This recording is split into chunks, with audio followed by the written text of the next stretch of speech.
네, 좋습니다. 함께 오늘 나눌 말씀은요, 우리 요한복음 1장 1절 우리 한 구절 말씀만 보도록 하겠습니다.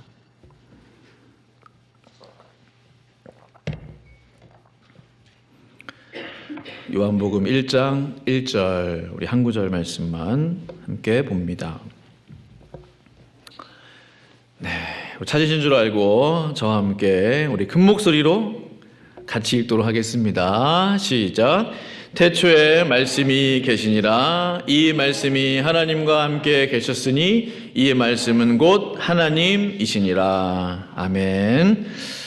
감사합니다. 오늘의 중보기도 함께 나누기 원합니다. 교회 소식 7번을 보시면 오늘의 중보기도가 있습니다. 같이 한마음으로 합심으로 기도하시기 원합니다. 함께 기도하겠습니다. 아버지 하나님 감사합니다. 하나님 아버지, 교회와 모든 성도님들이 한 해를 잘 마무리할 수 있도록 은혜 허락하여 주시옵소서. 또한 능력으로 새해를 2026년 맞이할 수 있도록 우리의 길을 인도하여 주시옵소서. 여러 가지 육신의 어려움 가운데, 고통 가운데 있는 성도들을 기억하여 주시옵소서. 허리 통증으로 고통받는 성도, 감기로 고통받는 성도, 또한 하나님 작은 또 어려움으로 고통받는 성도, 하나님 그들을 기억하여 주시고 속히 회복시켜 주시옵소서. 통기타 교실을 통하여 전도의 열매가 맺어지기를 기도합니다. 새빛교회 복음의 문을 열어 주시옵소서. 신람교회 김 목사님의 온전한 회복을 위하여 기도합니다. 하나님 또한 오늘 말씀을 통하여 우리에게 말씀하여 주시고 우리의 마음의 귀를, 영의 귀를 열어주셔서 나에게 꼭 필요한 말씀 증거될 수 있도록 성령이여 역사하여 주시옵소서. 주님 감사를 드리며 이 모든 말씀 예수님의 이름으로 기도드리옵나이다. 아멘. 로고스로 오신 예수님이란 제목으로 말씀 증거하기 원합니다. 창세기 1장 1절 말씀, 태초에 하나님이 천지를 창조하시니라. 사도 요한은 의도적으로 창세기 1장 1절의 말씀을 염두하여 요한복음 1장 1절을 기록했습니다. 태초에 말씀이 계시니라. 창세기 1장의 태초라는 단어를 요한복음 1장에서 다시 소환해낸 것입니다. 그렇다면 창세기의 태초에 하나님이 천지를 창조하신 것과 요한복음의 태초에 말씀이 계신 것이 서로 무슨 관계가 있을까요? 사도 요한은 어째서 하나님께서 천지를 창조하신 일과 태초에 말씀이 계신 것을 서로 연관시키려 했겠습니까?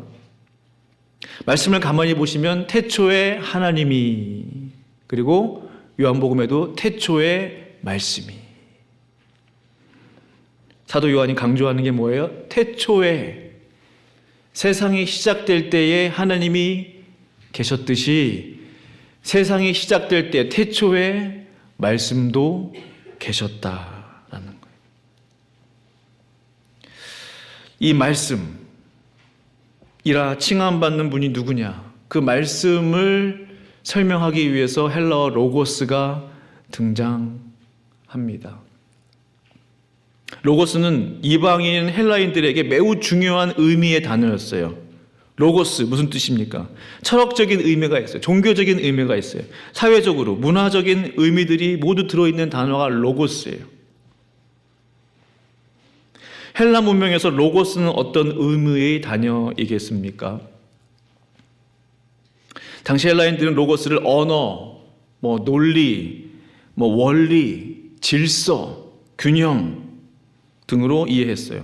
로고스의 철학적 의미로 들어가면 세상을 움직이는 질서, 우주를 관통하는 법칙, 만물을 움직이는 힘. 너무 추상적이죠. 그게 뭐냐는 거예요. 온 우주는, 온 세상은 어떠한 힘에 의해서 지금 운행되고 있다는 거예요. 이 자연 만물은 그냥 돌아가는 게 아니고 누군가가 컨트롤하고 있다는 거예요. 그것을 로고스라고 그들은 칭했다라는 거예요. 그러므로 사도 요한이 태초에 말씀이 계시니라. 로고스가 계시니라 라고 한 이유는 태초부터 온 세상과 우주를 다스리고 유지하는 누군가가 존재했다라는 사실을 헬라인들에게, 이방인들에게 알려주기 위함이었어요. 아마도 헬라인들이 성경을 볼 때 로고스, 태초에 로고스가 계셨다고? 그분이 누구냐? 아주 흥미를 자아냈을 거예요. 요한복음 1장 1절에 로고스라는 단어가 몇 번 나왔습니까? 보시면 태초에 말씀이 계시니라, 이 말씀이 하나님과 함께 계셨으니 이 말씀은 곧 하나님이시, 3번 나오고 있어요. 그래서 말씀을 로고스로 바꾸면 태초에 로고스가 계시니라, 이 로고스는 하나님과 함께 계셨으니 이 로고스는 곧 하나님이시니라. 사도 요한이 헬라인들에게 무엇을 강조하려는 걸까요? 온 우주 만물이 시작될 때부터 그것을 다스리는 분이 계셨다는 거예요. 그분은 하나님과 함께 계신 분이다. 그분은 하나님과 함께 계실 뿐만 아니라 그분은 하나님이시다. 헬라인들이여, 세계인들이여, 로고스는 언어나 논리나 이성을 뛰어넘는 것이다. 그분은 예수 그리스도이시다. 로고스는 우주를 다스리는 힘이 아니라 예수 그리스도이시다. 로고스는 만물을 움직이는 힘이 아니라 예수 그리스도이시다. 성경을 기록한 여러 저자들 그리고 사도들 가운데 로고스를 예수 그리스도라고 직접적으로 연관시킨 사도는 사도 요한 한 사람이 유일해요. 로고스는 곧 예수 그리스도이시다. 그러므로 하나님이시다. 왜? 로고스는 온 우주 만물을 다스리는 힘이라고 그랬어요. 누가 다스릴 수 있겠습니까? 하나님이에요. 예수 그리스도가 하나님이시다. 이것을 사도 요한이 설명해 낸 것입니다. 당시 이 한 구절의 말씀이 아마도 수많은 지식인들과 철학자들에게 엄청난 파장을 불러일으켰을 거예요. 자신 나름대로의 로고스에 대한 정의들이 있었어요. 소크라테스 비롯해 플라톤, 그들이 다 로고스는 뭐다 다 정의를 내렸거든요. 근데 로고스는 예수 그리스도이시다. 그분은 하나님이시다. 이 얘기를 들은 수많은 철학자들과 지식인들이 얼마나 놀랐겠어요. 더 쉽게 말하면 예수님 안에 온 우주가 있다는 거예요. 이게 상상이 되세요? 온 정말로 크고 큰 그 말로 형용할 수 없는 빛의 속도로 달려도 절대로 도달할 수 없는 그 큰 우주 속에 예수님이 계시고 그 예수님 안에 우주가 들어있다. 그게 로고스예요. 세상 안에 예수님이 계시고 예수님 속에 온 세상이 다 들어있는 거예요. 그러므로 산을 볼 때, 멋진 자연을 볼 때 로고스를 느낄 수 있어요. 왜? 그 속에 예수님이 계시니까. 그렇죠. 바다를 보면서도 로고스를 느낄 수 있어요. 그 속에 주님이 계시니까. 어쩌면 저렇게 조화를 이루고 있는가? 로고스의 의미 속에 조화 있다고 그랬죠. 온 우주 만물이 조화롭게 운행하는 힘, 아름답게 조화를 이루는 자연을 보면서, 산을 보면서, 자연 경관을 보면서, 숲을 보면서 어떻게 저것들이 자연스럽게 조화를 이루며 하나님이 창조하신 피조물임을 드러내고 있는가? 로고스구나. 그러므로 사랑하는 성도 여러분, 우리가 아름다운 대자연 속에서도 주님의 음성을 들을 수가 있어요. 그 전에 몇 년 전에 자연 묵상 그런 것도 유행했던 때가 있었어요. 매우 성경적이에요. 온 우주 만물 자연 속에 주님이 계시고 주의 말씀이 계시는데 왜 그 속에서 주님을 느끼지 못하겠습니까? 아름다운 새소리를 들으면서도 그 새의 지저귀는 노랫소리가 주님의 음성으로 들릴 수도 있어요. 떨어지는 폭포 소리를 들을 때 내 마음의 심장에 울림을 주는 하나님의 말씀이 들려올 수도 있어요. 왜? 그 안에 로고스이신 주님이 계시기 때문에. 그럼 유대인들에게 로고스는 어떤 의미였을까요? 당시 유대인들은 당시는 신약 성경이 없었죠. 다 구약 성경. 토라를 비롯해서 뭐 이사야의 글. 예수님께서 성전에 가셔서 이사야의 글을 달라고 해서 읽으셨잖아요. 그게 다였어요. 구약 성경이 다였어요.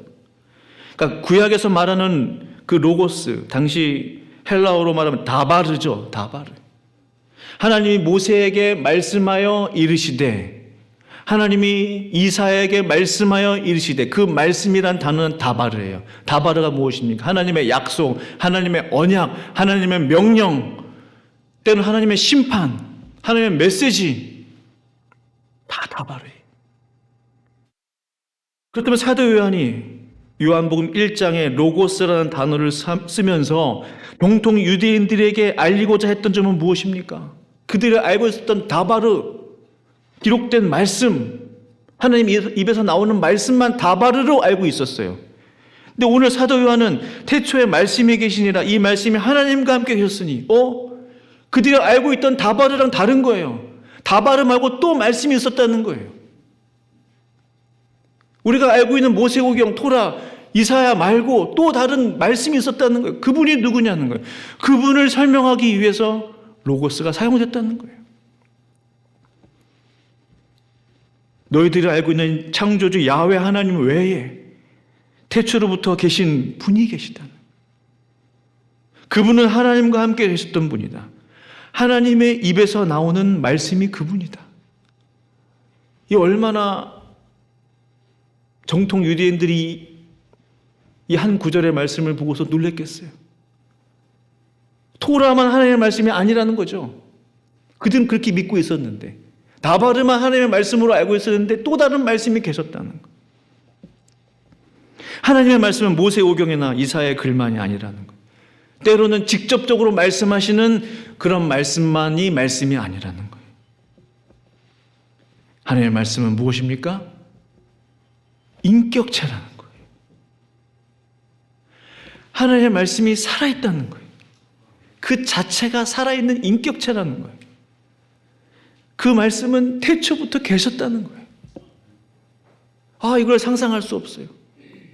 태초에 말씀이 계시니라. 그냥 말인데, 언어인데, 한 구절인데 이 말씀은 살아있는 인격체라는 거예요. 사도 요한은 그렇게 봤어요. 로고스에 그런 의미가 있다는 거예요.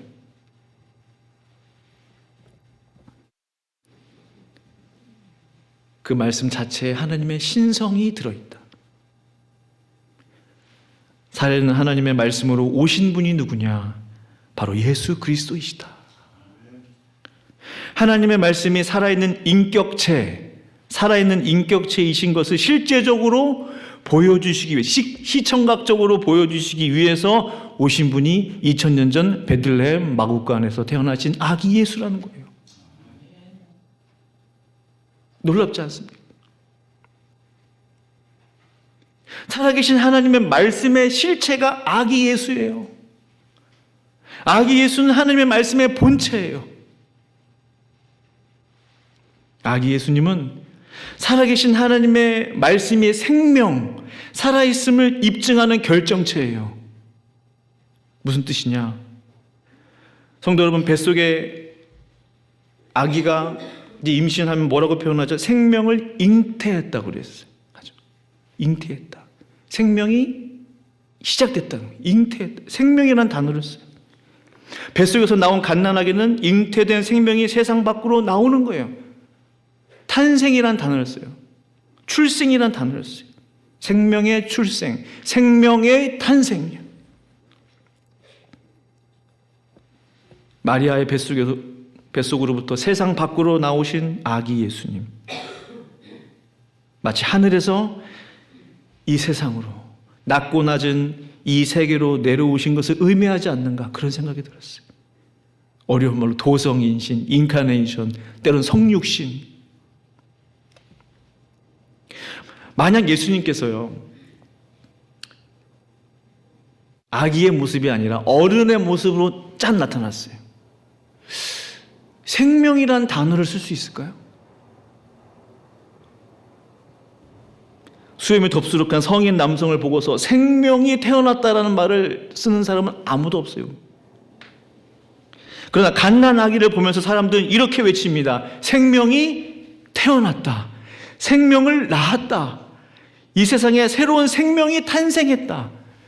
생명이 탄생했다. 생명. 바로 그 생명이 예수 그리스도이신 줄로 믿습니다.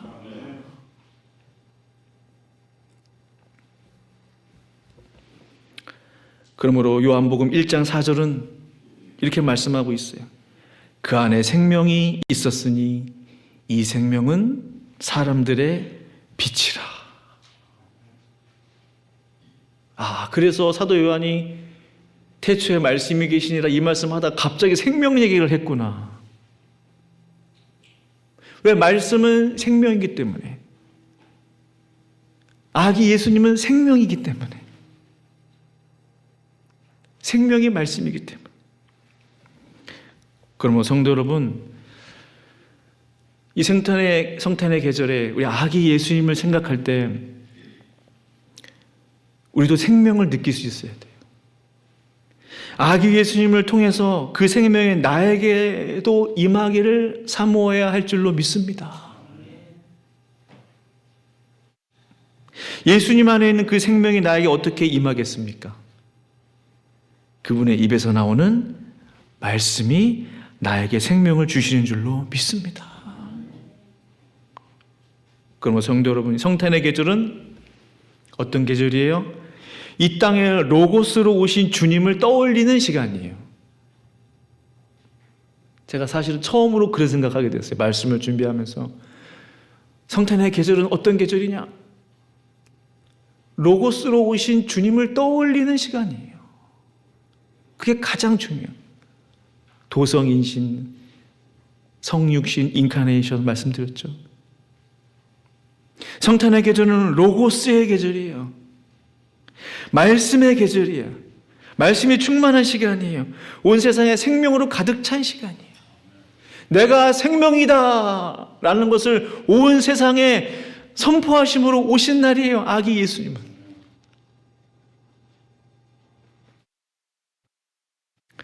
그러므로 사랑하는 성도 여러분, 우리 마음 가운데 정말 이 생명이 넘치기를 간절히 축복합니다. 한 가지 질문을 드려요. 성도님들의 마음속에 로고스로 오신 주님이 계십니까? 지금 로고스로 충만하십니까? 지금 나의 마음은 생명으로 가득하십니까? 아니면 그 반대입니까? 전쟁터입니까? 토요일 날 말씀 드렸듯이 여호수아 말씀 함께 나눴죠. 지금 생명 되신 주님만이 주실 수 있는 아름다움과 질서와 균형과 마음의 평안과 기쁨과 안식과 쉼과 구원과 모든 평안과 그 말씀의 충만함이 성도님들의 마음 가운데 계십니까? 이것이 우리의 고민이에요. 이게 또 제 고민이기도 해요. 1장 4절 말씀처럼 그 안에 생명이 있었으니 이 생명은 사람들의 빛이라 했어요. 이 생명은 사람들의 빛이에요. 분명히 주님 안에 생명이 있고 그 생명이 사람들의 빛이라 했는데 왜 나는 그 빛을 온전히 누리지 못하고 있는가? 그게 제 고민이에요. 머리로는 알겠어요. 말씀을 들으면 알겠어요. 그렇구나. 막 은혜를 받아요. 사모함이 막 생겨요. 그런데 삶의 자리에 가면 여전히 답답한 일, 우울한 일, 짜증나는 일 계속돼요. 또 수많은 세상 사람들이 아직도 어두움 가운데 살아가고 있어요. 그 안에 생명이 있는 사람들의 빛이라 하셨는데 왜 그 빛을 모를까? 왜 빛을 받지를 못할까요? 여러 가지 생각이 들었지만 말씀에 대한 궁금증은 말씀으로 해석해야 되잖아요. 5절 말씀에 빛이 어둠에 빛이 되 어둠이 깨닫지 못하더라. 지금도 그 빛이 우리의 마음을 비추고 계시는데 이 성탄의 시즌에 이 성탄의 계절에 주님의 빛이 우리를 향해서 매일 아침마다 태양빛이 떠오르듯이 신실하신 주님의 생명의 빛이 나를 비추고 있는데 우리가 아직 어두워서 그 빛을 깨닫지 못하는구나. 이런 생각을 하게 됐어요. 지금 그 빛이 눈이 부실 정도로 내 눈앞에 펼쳐져 있는데 내 마음에 눈이 가려서 보지 못하는 것이구나. 눈이 먼 장님에게 세상에서 아무리 강력한 스팟라이트를 비춘다 할지라도 절대로 볼 수 없는 것처럼 태양보다 강력한 주님의 생명의 빛이 내 눈앞에 아른거릴지라도 우린 그 빛을 알아챌 수가 없는 거예요. 저의 작은 결론은 이것입니다. 다른 사람이 깨닫지 못하는 게 아니라 내가 주님의 그 빛을 깨닫지 못해 비춰오는 그 빛을 보지 못하는 것이구나. 온 우주 만물에 로고스 대신 예수님이 가득한데 내가 그것을 깨닫지 못하는 거예요. 자연 속에 지극히 작은 꽃 한 송이 속에 주님의 임재가, 주님의 균형이, 주님의 아름다움이, 주님의 말씀이 가득한데 내가 그것을 깨닫지 못하는 것이에요.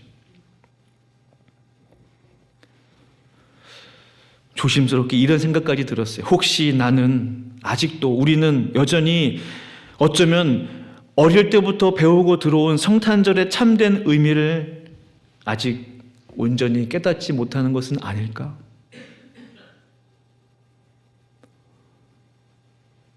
높고 높은 하늘 보좌를 버리시고 낮고 낮은 이 땅에 주님의 말씀으로, 하나님의 말씀으로 오신 그 주님이 정말 나의 삶과 어떤 관계가 있는가? 그 아기 예수님의 탄생이 나와 나의 개인적인 삶과 무슨 관계가 있는가? 정말 진지하게 생각해 본 적이 있는지 질문하게 되더라고요, 스스로.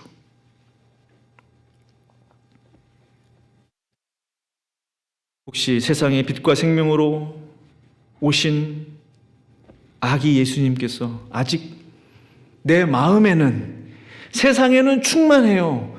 그 누가 뭐라 해도 온 자연 만물 속에는 하나님의 창조 섭리가 가득해요. 근데 아직 나만 그것을 온전히 느끼지 못하고 있는 것은 아닐까? 그런 생각하니까 아찔해요. 바다를 볼 때, 산을 볼 때 하나님의 아름다움을 찬양하는데 온 우주에 가득한데 한치 오차도 없이 태양계가 정확하게 운행하고 있는데 하나님의 균형, 하나님의 역사, 하나님의 인도함이잖아요. 근데 아직 내 마음은 주님의 다스림, 주님의 임재가 아직 없다라는 거예요.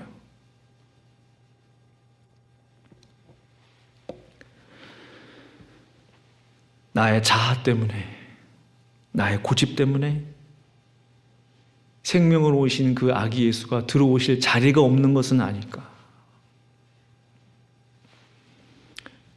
사랑하는 성도 여러분, 어떻게 생각하십니까? 성도 여러분, 로고스로 오신 아기 예수님이 성도님의 마음에도 오셨습니까?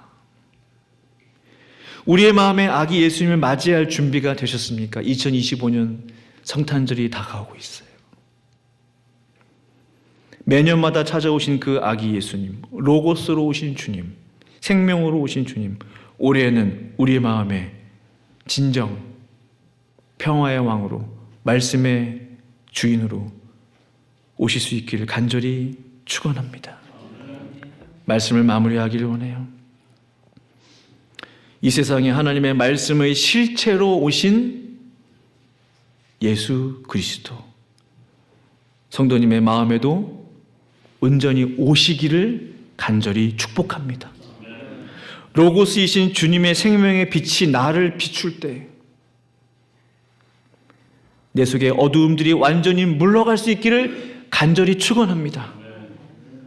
깨닫지 못하는 나를 불쌍히 여겨주셔서 내 눈을 열어주심으로 깨닫게 되는 은혜가 우리 모두에게 있기를 간절히 기도합니다. 요한복음 1장 14절, 말씀이 육신이 되어 우리 가운데 거하심에 우리가 그의 영광을 보니 아버지의 독생자의 영광이요 은혜와 진리가 충만하더라. 아멘. 함께 기도하시겠습니다. 우리 말씀 생각하시면서 합심으로 기도하면 좋겠습니다. 로고스로 오신 예수님, 생명으로 오신 예수님, 빛으로 오신 예수님, 온 세상에 가득한데 하나님 제 마음에도 가득 채워 주시옵소서. 넘치도록 역사하여 주시옵소서. 우리 함께 합심으로 기도합니다. 걸어가신 아버지 하나님 감사합니다. 찬양. 하나님, 예수 그리스도는 하나님의 말씀의 실체이십니다. 생명의 본체이십니다. 생명 자체이십니다. 말씀 자체이십니다.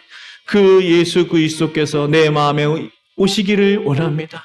주 예수여, 온 세상에 편만합니다. 온 우주에 우리 예수님의 능력에 가득합니다. 창조주 하나님의 능력에 가득합니다. 하나님, 오늘 이 시간 나의 마음에도 주님의 말씀으로 가득 채워주시고 은혜로 가득 채워주시고 성령으로 가득 채워주시옵소서. 모든 찬송과 존귀와 영광을 주님 앞에 올려드립니다. 주님 감사합니다. 주님 감사합니다. 이 모든 말씀 예수님의 이름으로 간절히 기도합니다. 아멘.